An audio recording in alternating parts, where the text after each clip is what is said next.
Ayun guys, malakas na ulo ng bagyo dito sa Paranaque, yung hangin guys.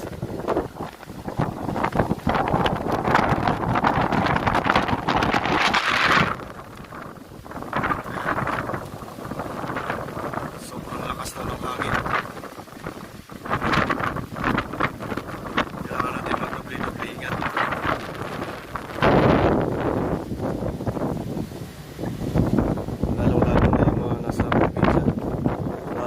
Nasa Bicol dyan, ipanalangin natin na maging ligtas lahat dahil sa bagyo. Yung Albay ngayon guys ay lubog na, ang Kabikulan lubog sa baha, kaya ipagdasal natin na maging ligtas lahat. Kailangan natin magdoble-doble ingat.